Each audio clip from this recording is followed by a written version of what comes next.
Chapter 14. The elevator opened on the first basement level, and Snake immediately heard voices. He held the doors open with his foot, carefully peered into the hallway, and saw the backs of two guards turn a corner and disappear. He slipped out, let the doors close, and glanced at the surveillance camera he had destroyed earlier. Either they hadn't noticed it was out of order, or they were ignoring it. Hugging the wall, he moved to the corner and watched the two guards pass through a doorway. Creeping as silently as possible, he went to the door and saw that the lock was marked with the number 5. Snake smiled. He took the level 5 PAN card Otacon had given him, swiped it, and opened the door. The room was full of computer terminals. The two guards still had their backs to him. One of them sat at a terminal and was busy punching the keyboard. The other stood idly by, watching. Both guards wore the standard green uniforms with head coverings. Time, once again, for the Snake stranglehold. Snake moved slowly and stealthily to the guard who was standing. Suddenly, though, the soldier moved and walked to the other side of the room, with a wiggle in the rear end. As Snake eyed the guard more carefully, he could see a decidedly thinner and curvier posterior underneath the trousers. He wanted to laugh, but thought it best to take care of the other guard first. He quickly walked up behind the guard at the terminal, wrapped his arm around the man's neck, and strangled him to death. Merrill, or the guard he thought was Merrill, turned to see what was happening and gasped. She ran for the door before Snake could call out, "Wait!" Snake let the dead man fall to the floor and chased the feminine soldier out of the room and down the hall. She turned a corner, rushed to a door marked Women, and went inside. "Hey!" A man's voice called behind him. Snake turned to see another soldier at the far end of the hall. With reflexes that rivaled those of his namesake, Snake drew the sockum and fired at the man. The shot reverberated in the hallway, surely loud enough to attract more troopers. To head them off, Snake ran towards the fallen man, hugged the corner, and fitted the sockum with the suppressor. As he'd predicted, he heard the sound of running boots a few seconds later. He lunged sideways, landed prone beside the dead soldier, and fired at the 3 men coming at him whilst using the corpse as cover. 3 shots, 3 cadavers. Snake decided to take a small amount of time to drag the bodies into an open office. He did so, shut the door, and rushed to the first guard he'd shot. There was a grouping of potted plants in a corner of the hallway, so Snake picked up the corpse and deposited it behind the pots. Not great, but it would do. He then rushed back to the women's washroom and pushed open the door. Merrill Silverberg stood in front of him with a FAMAS aimed at his head. What surprised Snake more than that was the fact that she had stripped off her uniform and was dressed only in a bra and panties. The sight nearly took his breath away. "Don't move!" she spat. Snake froze and then slowly raised his hands. "Take it easy." "That's not why I'm aiming this at you." "Then why are you?" "Because men aren't allowed in here, pervert." She held the stance for a couple more seconds and then laughed. She put down her weapon and said, "That's the second time I've had the jump on the legendary Solid Snake." "You know, there's no way you can pass as a man for long. I had no idea you were so feminine." "This is no time to try and hit on me, Snake." "You're the one in your underwear." She laughed. "Besides, it's a waste of time. When I joined up, they gave me psychotherapy to destroy my interest in men." "If you say so. What's the matter? Are you hurt?" "No." "What happened a while ago when you stopped transmitting?" "Oh, there were a bunch of guards. I had to blend in, so to speak." She opened a stall and picked up some clothes that were lying on the floor. The trousers were military issue, and the black tank top was most likely from a high-end fashion shop. As she started to put them on, Snake asked, "Why are you changing? You'd be a lot better off disguised as one of them." "I'm tired of that." She slipped the tank top over her head. The truth is, the uniform smelled like blood. For the first time, he saw the Foxhound tattoo on her left arm. "Hey," he pointed. "What's that?" "Oh, this? It's not a real tattoo. It's painted. I've been a fan of Foxhound from way back, when guys like you and my uncle were in it. None of that gene therapy bullshit like there is today. You guys were real heroes." "There are no heroes in war. All the heroes I know are either dead or in prison. One or the other." "Snake, you're a hero, aren't you?" "I'm just a man who's good at what he does. Killing. There's no winning or losing for a mercenary. The only winners in war are the people, if they're on the winning side." "Yeah, right. So you fight for the people." "I've never fought for anyone but myself. I've got no purpose in life, no ultimate goal." "Oh, come on." He moved away from her, stood over the sink, and examined his scarred face in the mirror. As he adjusted his bandana, he continued, "It's only when I'm cheating death on the battlefield. That's the only time I feel truly alive." Now dressed, Merrill leaned back against the wall and pulled on boots, 1 foot at a time. "Seeing other people die makes you feel alive, huh? You love war and don't want it to stop. Is it the same with all great soldiers throughout history?" He was annoyed at the direction the conversation was taking. "Why didn't you stay where I told you?" She shrugged. "You could use my help. How'd you recognize me in disguise?" "I never forget a lady." "So, there's something about me you like." "Yeah, you've got a great ass." She raised her eyebrows. "Ass? Oh, I see. First it's my eyes, and now it's my ass.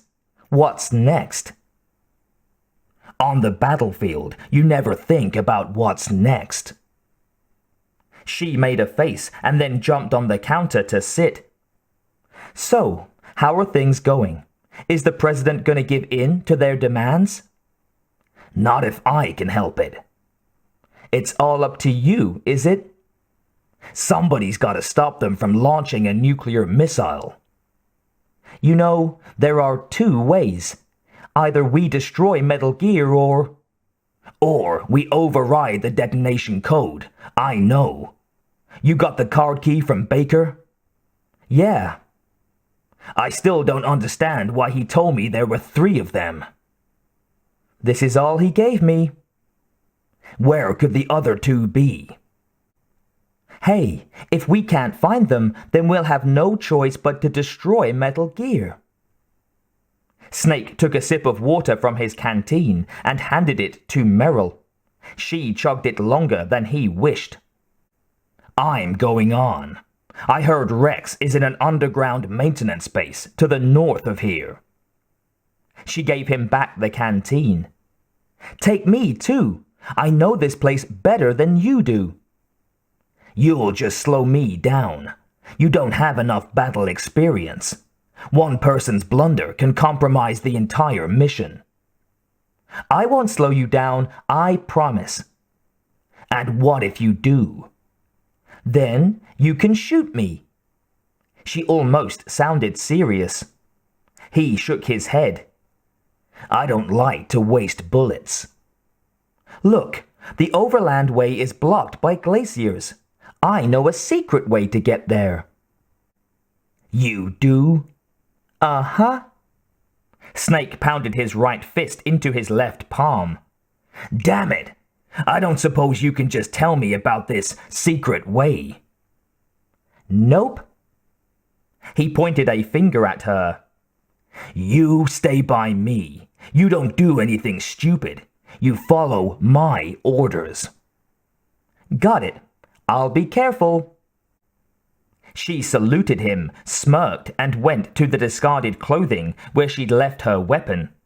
As she passed the mirror, she stopped and examined a blemish on her cheek. You know, I don't use makeup the way other women do.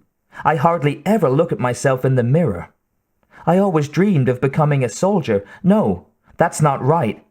It wasn't really my dream. My father, he was killed in action when I was young. You wanted to follow in your father's footsteps? Not really. I thought that if I became a soldier, then I could understand him better. So, are you a soldier yet? Snake noticed that the young woman had dropped her bravado. Whether it was intentional, he wasn't sure. I thought I was, until today. But now I understand. The truth is, I was just afraid of looking at myself, afraid of having to make my own decisions in life. But I'm not going to lie to myself anymore. It's time I took a long, hard look at myself. She picked up a large handgun and a holster belt. As she strapped it around her waist, she continued. I want to know who I am, what I'm capable of. I want to know why I've lived the way I've lived until now. I want to know... Sheesh, this girl really is a teenager. Hurry up, we need to go. She grimaced at him and exhaled. Yeah. This isn't a training exercise. Our lives are riding on this. There are no heroes or heroines. If you lose, you're worm food. He picked up the FAMAS. Is this functional? Unfortunately, it's out of ammo. You pointed it at me and there were no bullets in it? She grinned and raised her eyebrows again. There was a pile of grenades on the floor as well. What all do you have here? Flashbang grenades? Frag grenades? Yeah. Can I have some? Take what you want. He stuck a couple of each in his pouch and then gestured to the handgun at her waist. Where did you get that Desert Eagle? I found it in the armory. It's a .50 caliber Action Express. She acknowledged his weapon and added, There was a SOCOM too, but I chose this. Isn't that gun a little big for a girl? Don't worry, I can handle it. You can use... She interrupted him by drawing the Desert Eagle quickly, removing the magazine, snapping it back in, and racking the slide with a smooth, professional finesse. Listen, I've used a gun like this since I was 8 years old. I'm more comfortable with it than I am with a bra. She was ready. Come on, if we're gonna go north, we'll have to go through the commander's room on this floor. My level 5 PAN card will open the door. I've got one now too. There was one more piece of equipment on the floor. She picked it up and slung it over her shoulder. Whoa, Snake said. A PSG-1. What a fine piece of weaponry. Where did you get it? I stole it from a guard when he set it down and wasn't looking. I figured you never know when a sniper rifle might come in handy. It's probably the most accurate semi-automatic rifle in the world. You've got experience with that? Uh-huh, and I have plenty of ammo too. She tossed him a box of cartridges. Hold on to these for me, will you? I've run out of room in my pack. I'm loaded down too, but I'll take 'em. He opened the bathroom door a crack, looked out and said, Coast is clear. She pushed past him. I'll lead the way to the commander's room. Snake hoped he wouldn't regret it, but he followed her. He noted, though, that she was adept at moving with stealth. She hugged the walls, traveled lightly on her feet, and kept to the shadows. Perhaps it wouldn't be so bad after all. They passed the office where Snake had found the Nikita. He paused to listen at the door, was satisfied the room hadn't been disturbed since he'd left it, and moved on. Merrill took a turn, and they entered a long corridor that led to a single door at the end. The hall was lined with paintings, and the floor was carpeted. They obviously were entering a portion of the complex that normally was occupied by upper management. "That's funny. There's no guard," she said, indicating the door at the end. "That's the commander's room?" "Yeah." "I've got a bad feeling about this. Earlier, I made a hell of a lot of noise on this floor. I don't understand why there aren't more troopers." "Maybe they're busy fighting off all the other mercenaries trying to get in on the Shadow Moses Island action." "You're not funny." She shrugged and whispered, "You are." She approached the door and listened. "It's quiet in there." With the PAN card in hand, she started to swipe it in the lock, but she dropped it on the carpet and held both hands to her head. "Ah!" "What's wrong?" "My head. Oh, it hurts." She dropped to her knees. Snake started to go to her, but she snapped. "Don't touch me! Ah! Don't come here!" Snake didn't know what to do. She was obviously in a great deal of pain. Was she having a heart attack like Baker and Anderson? No, this was her head. It was something else.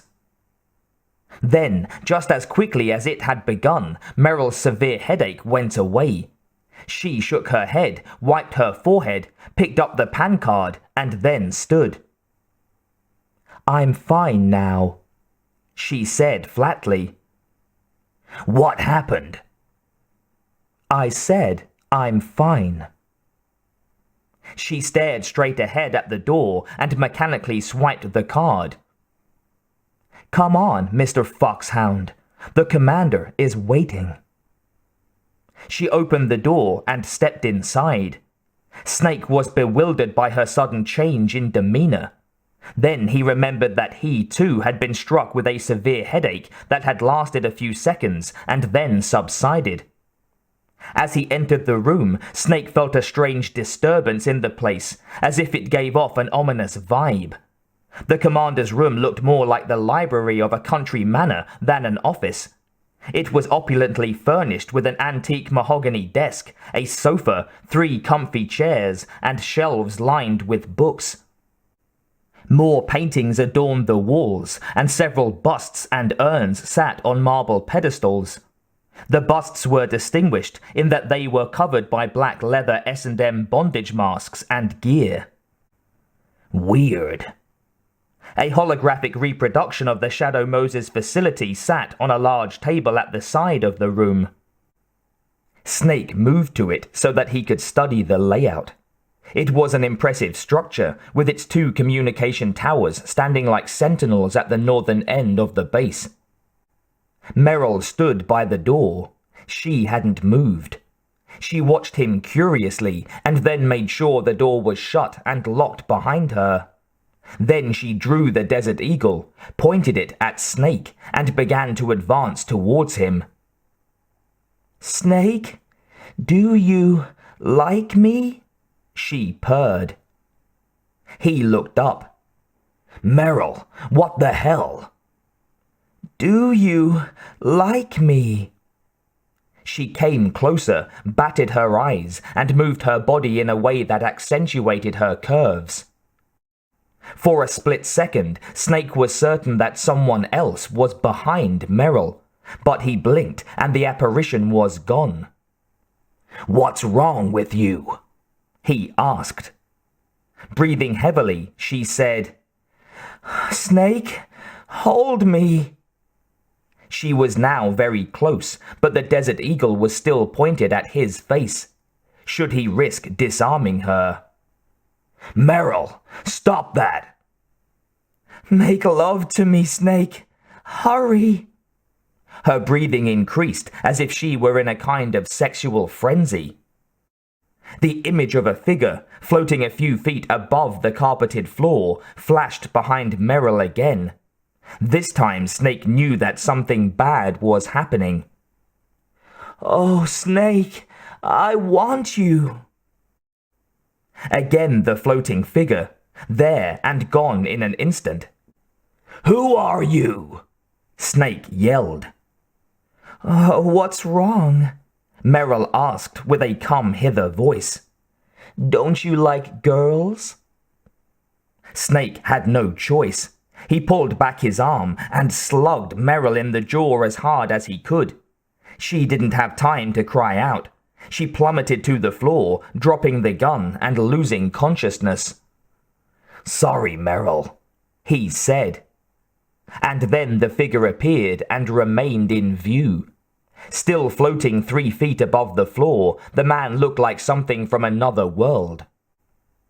He was dressed in a skin-tight uniform that resembled the leather bondage costumes worn by S&M sexual slaves. Even more bizarre was the gas mask helmet that covered his head. Psycho Mantis. "Useless woman!" he said with a high, almost shrill voice. It hurt Snake's ears to listen to the man. "You!" Snake shouted. "You were the one manipulating her." "Of course I was, you idiotic buffoon. I am beyond your pitiful intellect. I can destroy your mind. I will make you break down and cry like a baby." "All smoke and mirrors, I'll bet. Just like that optic camouflage you have on. I hope that's not your only trick," Snake challenged. "You doubt my power.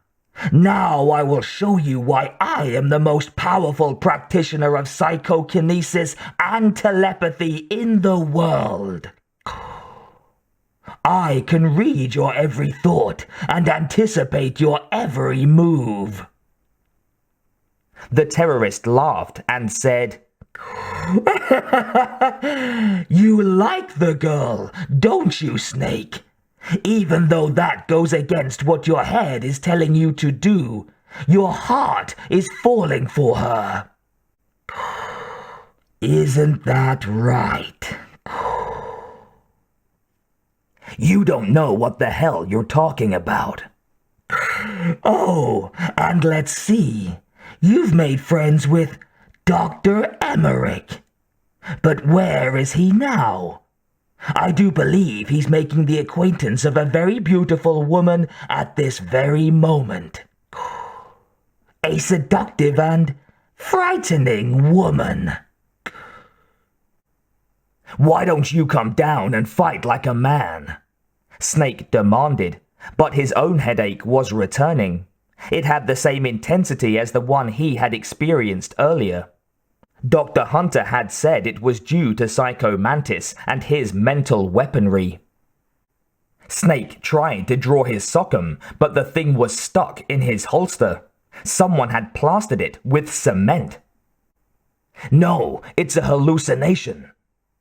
But try as he might, Snake was unable to pull the gun out of the holster. In fact, the grip was hot, hot as fire. He had to release it and blow on his hand. Psycho Mantis laughed maniacally. "Having a little trouble with your armaments, Snake." Snake retreated by moving behind the ornate desk. There had to be some kind of defense he could use against this thing. He grabbed a letter opener off the desk and flung it at Psycho Mantis, but the sharp instrument stopped spinning in mid-air and simply dropped to the floor. "Pitiful Snake," the man laughed. "Can't you do better than that?" Snake jumped onto the top of the desk and then leaped at the floating man's legs in an attempt to pull him down to the ground. But Psycho Mantis vanished, and Snake fell to the floor next to Meryl. He picked up her Desert Eagle, but it too was blazing hot. He had to drop it before the thing seared his hand. It's not really hot. It's an illusion. He tried to pick it up again, but the villain's power over Snake's perception was too strong. No matter how much he fought against the thought, the gun's grip was still too hot for him to touch. In fact, the metal glowed red, as if it had been sitting in a blazing furnace. "Damn you!" Snake shouted, but Psycho Mantis merely laughed in his sickening way.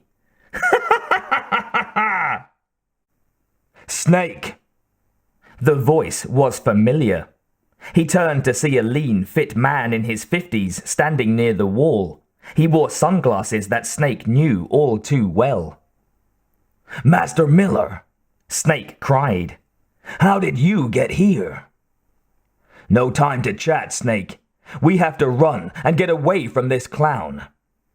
Miller held out his hand to help his former trainee off the floor. Totally confused, Snake looked around the room. Psycho Mantis was nowhere to be seen. Meryl still lay on the floor, unconscious. When he made a move towards her, Miller said, "Forget her, Snake. She'll only slow you down, just as you told her." "But she's Campbell's niece." "Forget her, soldier. That's an order." Resigned, Snake followed Master Miller out of the commander's room and into an outdoor amusement park. What the? Snake was completely overwhelmed by the sights and sound and smells of the very familiar Midway. "I've been here before." "Recognize it, Snake?" Miller asked. "You used to come here when you were little." It was true. They were standing on the midway of Kiddyland, a small privately owned theme park in the small town in Oregon where he had lived for the first 10 years of his life. He had visited Kiddyland at least once a week during the summer months, when the place was always open, when he wasn't training. "How did we get here? Master Miller, what the hell is going on?" It took a great deal to frighten Snake, but at the moment he was filled with a trepidation the likes of which he hadn't felt in years. "This isn't happening." But it seemed so real. It was night, and the park was full of people. Parents with their small children, teenagers running back and forth, barkers in front of the games of chance, and the rides. The wonderful rides. Snake had loved fast rides, especially the Mad Mouse roller coaster. There were no huge, modern, high-tech roller coasters at Kiddyland. The amusement park was old school. The rides consisted of traditional favorites such as Tilt-A-Whirl, the Octopus, and the Zipper. Piped-in carnival music blasted through loudspeakers throughout the grounds, mixing with the kids' joyful screams. Colorful lights brightened the place. The sensory overload made Snake feel 8 years old again. "Why are we here?" he asked Master Miller. But his trainer was no longer by his side. In fact, Snake was entirely alone in the park. The crowds had vanished suddenly. The lights were extinguished and everything went dark. The music and happy shouts and screams continued to fill the air, but no one was around. It was as if he were standing in a ghost park. The rides and arcades were long closed down, but the spirits of ancient guests still played there under a night sky that was a blanket of deep, dark dread. Snake closed his eyes and tried to concentrate. It was one of Psycho Mantis's tricks. It had to be. But try as he might, Snake couldn't shake the powerful illusion. The only thing he could do was walk through the midway and look at this relic from his past. Near the end of the main drag was the funhouse. He had always loved the funhouse. It wasn't particularly scary, but it contained all the usual trappings.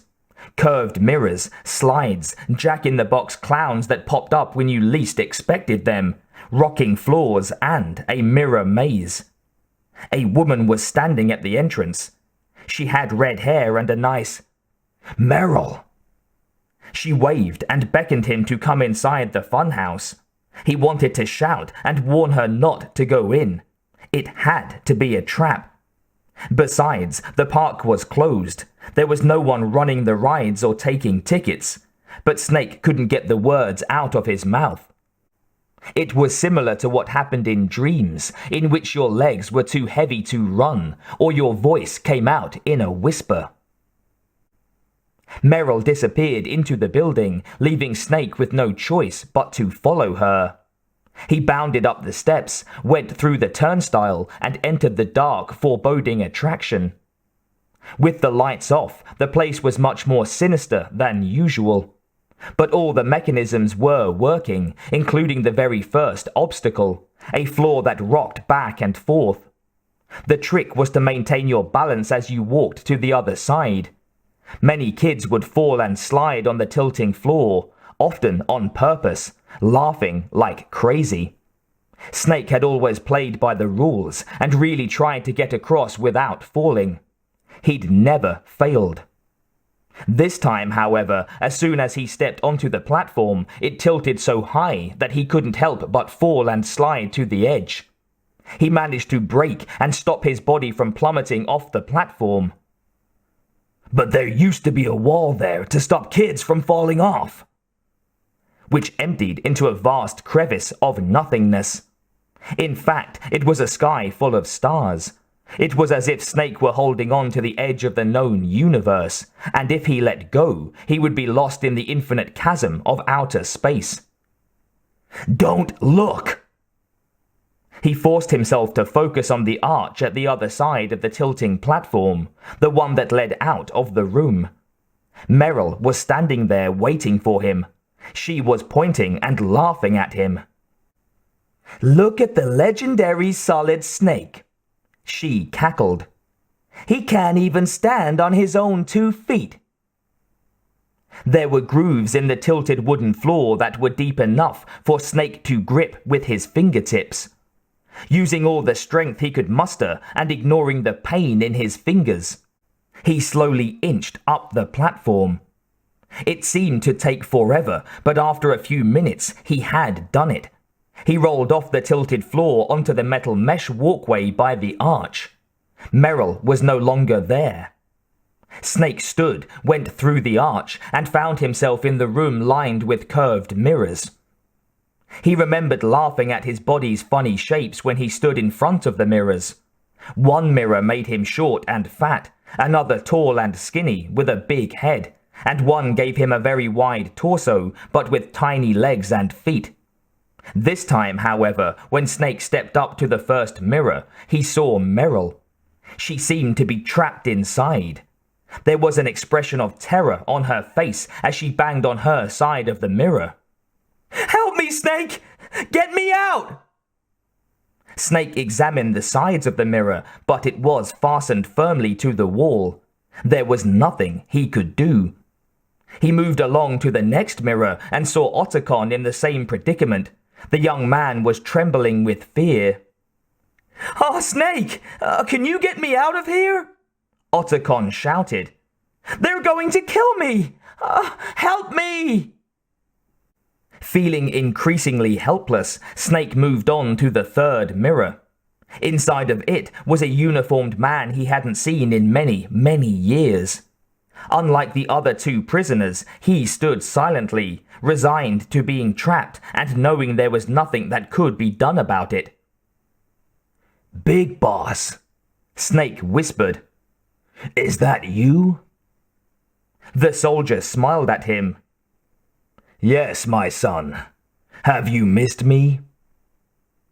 Snake banged on the glass mirror, but it proved to be too strong to break. "Why are you here? What's going on?" "Son, they're going to kill me unless you tell me the deactivation codes." "But You're already dead. In fact, Snake had killed the man with his own hands. His own father, Big Boss. Yet here he was, alive and breathing. Please, son, he pleaded. give me the codes. If you don't, I will die a horrible death. No, this isn't real. This is not happening. Then blood began to pour from Big Boss's nose and mouth. Yes, it is painful, Snake. He clenched his eyes shut. Big Boss, Snake shouted. I don't know the codes. They already have them. Baker and Anderson talked. They already have the damned codes. The man behind the mirror screamed bloody murder as his head began to split apart. Brains and goo dribbled out of the cracks in one of the most grotesque displays of horror that Snake had ever seen. The operative fell to his knees and shouted, No, this is not real! And found himself on the carpeted floor of the commander's room once again. Merrill was still lying beside him, and Psycho Mantis floated in the air a few feet away, laughing. It was a hallucination, and I broke it. You are a strong warrior, Solid Snake, Mantis said. You have a healthy mind and a tough heart. You resisted my mind games. Very admirable. But you are still no match for my powers. Before Snake had a chance to recover from the trip he had just experienced, the 3 antique chairs in the room floated into the air, and then were hurled at him with ferocity. Snake flattened himself to the floor to avoid being struck by them. Psychokinesis, the villain gloated. The weapon of the gods. The chairs were followed by 2 metal urns. They levitated and then soared at Snake as if they had been projected from cannons. He managed to dodge one, but the second one grazed his left shoulder and bounced off. The pain was intense, but not nearly as bad as it would have been if it had struck full on. An antlered deer head trophy attached to the wall split away from its plaque and zoomed towards Snake. The sharp antler points certainly would do far more damage than the chairs or urns. Without thinking, Snake's hand went to the sockum in its holster and he drew it. He let off 3 rapid succession shots and blew the deer head to bits, knocking it out of the air. I have my gun in hand. It's no longer stuck. Psycho Mantis wasn't laughing anymore. Instead, the villain concentrated on creating the illusion that the gun's grip was hot again. This time, though, Snake was able to hold onto it. It won't work this time, Mantis, Snake said through gritted teeth. He forced himself to clutch the sockum no matter what his pain receptors were telling his brain. He lifted the handgun and pointed it at Psycho Mantis, but it suddenly became extremely heavy. Snake held it with 2 hands, but it was as if it had gained 500 pounds in weight. He had no choice but to drop it. As Mantis laughed uncontrollably once more, books flew off the shelves at Snake. They bombarded him like stones, forcing him back against the desk. He held his arms over his face to protect himself and then rolled his body into a ball on the floor. Why had he been able to draw the sockum before? The answer had to be that Psycho Mantis could only do so many telekinetic tasks at a time. If Snake could keep his adversary busy throwing objects, perhaps he could pick up the gun and get off a shot. With that in mind, Snake abruptly and boldly stood and ran for the door. One of the leather mask-clad busts careened off its pedestal and soared at Snake to block his path. The operative ducked and immediately turned back towards the desk. The other bust lifted off and joined its counterpart to become guided missiles, following Snake around the room.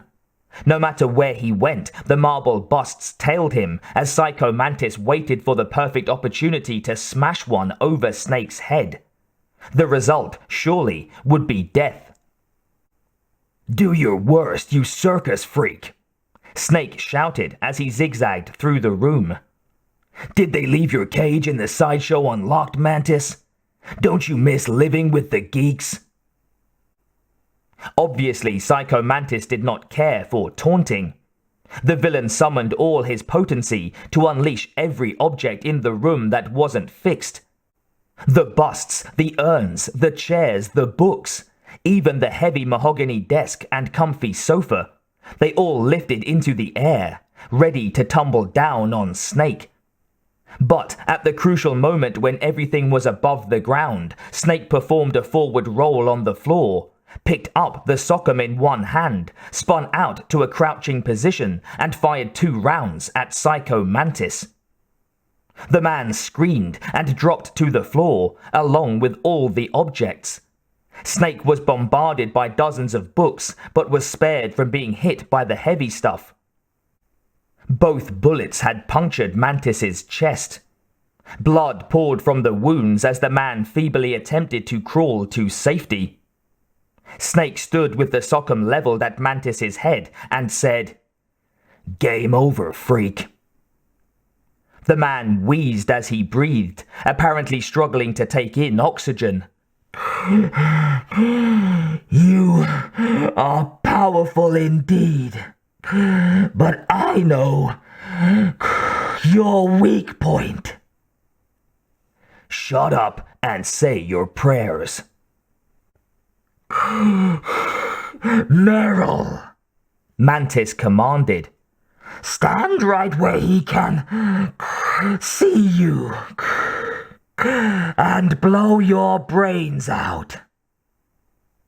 On cue, Meryl shook herself awake, got up from the floor, picked up her Desert Eagle, and held it to her temple. Snake could see that she was struggling with the psychic command, for she attempted to pull away her gun hand with her left. The Desert Eagle fired, but Meryl had managed to move her head in time. A trickle of blood dribbled down her forehead. The bullet must have scraped her scalp. "Shoot yourself," Mantis demanded. "Stop, Meryl." Snake fired a round into Psycho Mantis's kneecap. The villain screamed in agony. At the same time, Meryl was able to pull the gun away from her face. Snake then dropped the sockum, stepped in, grabbed Meryl by the gun arm, and threw her over his shoulder. She dropped the handgun and crashed into the mahogany desk, unconscious once more. Snake picked up the weapon and walked over to where Psycho Mantis lay. The man's breathing was now very shallow and forced. "I wasn't able to read your future," Mantis gasped. "A strong man doesn't need to read the future. He makes his own." Mantis coughed. "Perhaps, but let me try. Please, remove my mask." Snake didn't think it could hurt. He knelt by the dying man and removed the gas mask. Underneath was a hideously scarred creature with a face that Darth Vader or Frankenstein's monster wouldn't have wanted to possess. "To get to the Metal Gear's underground maintenance base, you must go through the hidden door behind the bookcase." "Go on." "Travel past the communication towers. Use the tower's walkway." "Why are you telling me this?" "I can read people's minds. In my lifetime, I have read the pasts, presents, and futures of thousands of men and women." Meryl began to stir. Snake glanced over at her to make sure she was all right. After a moment, she stood, shook her head, and slowly walked over to them. When she saw Mantis's face, she said, "Ooh, gross." Mantis strained to continue. Each mind I peered into was stuffed with the same single object of obsession, that selfish and atavistic desire to pass on one's seed. It was enough to make me sick. Every living thing on this planet exists to mindlessly pass on their DNA. We're designed that way, and that's why there is war. But you are different. You're the same as us. We have no past, no future. We live in the moment. That's our only purpose. Humans weren't designed to bring each other happiness. From the moment we're thrown into this world, we're fated to bring each other nothing but pain and misery. Snake and Meryl gave each other a look. The man was as mad as all the inhabitants of an asylum combined. The first person whose mind I read was my father. I saw nothing but disgust and hatred for me in his heart. My mother died in childbirth, and he despised me for it.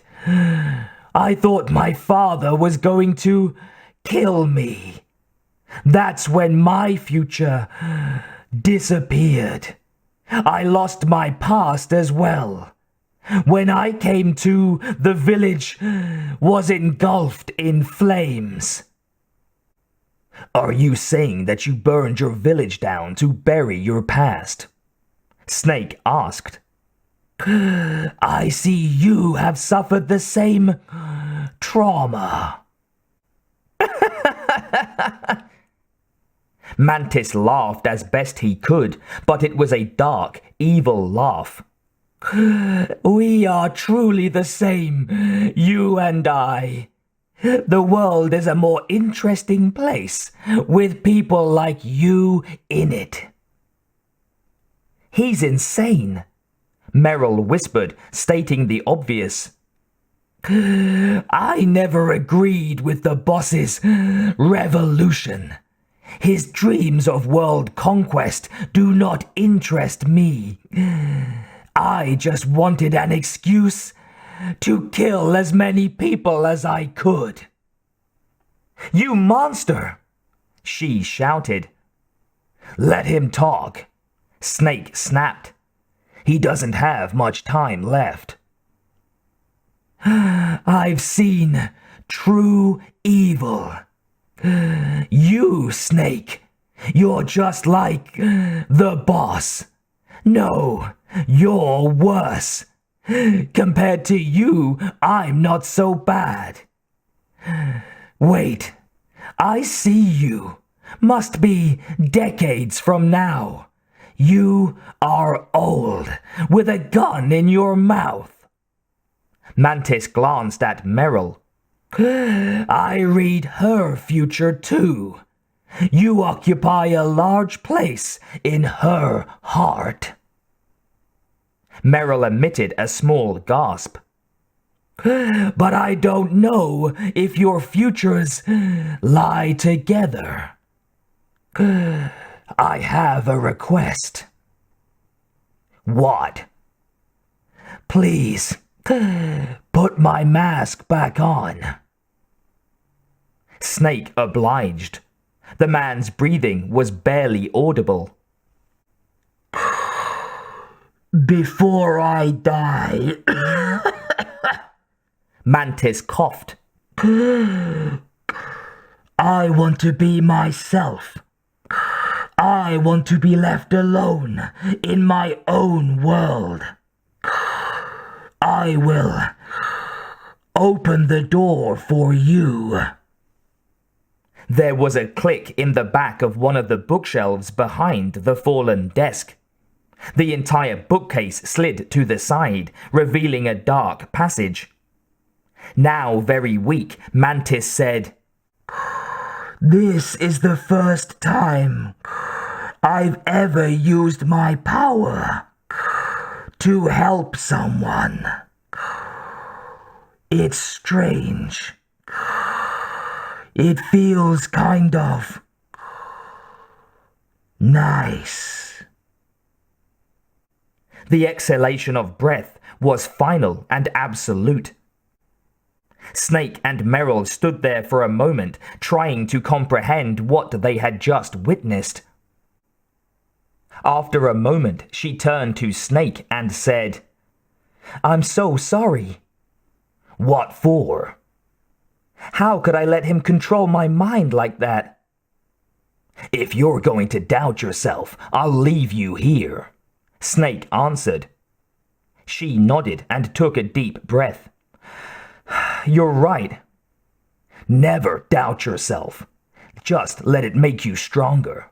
Learn something from it. You're right. I won't let it happen again. Snake moved towards the open bookcase. Is this the way out, like he said? Was this what you were going to show me in this place? Snake, I didn't know anything about this room. Something was telling me to lead you here. It was him. I'm sorry. Snake, can I ask you something? What? About what he said. About us. What is it now? What's the problem? He sounded annoyed. Oh, nothing. Never mind. Hey, what's your real name? He sighed. A name means nothing on the battlefield. The only thing that matters is surviving. How old are you? Old enough to know what death looks like. Any family? No, but I was raised by many people. Then she asked softly, almost inaudibly, Is there anyone you like? I've never been interested in anyone else's life. So, you're all alone, just like Mantis said? He stood in the open doorway, his back to her. Other people just complicate my life. I don't like to get involved. You're such a sad, lonely man. He was not about to disagree. Come on, let's go.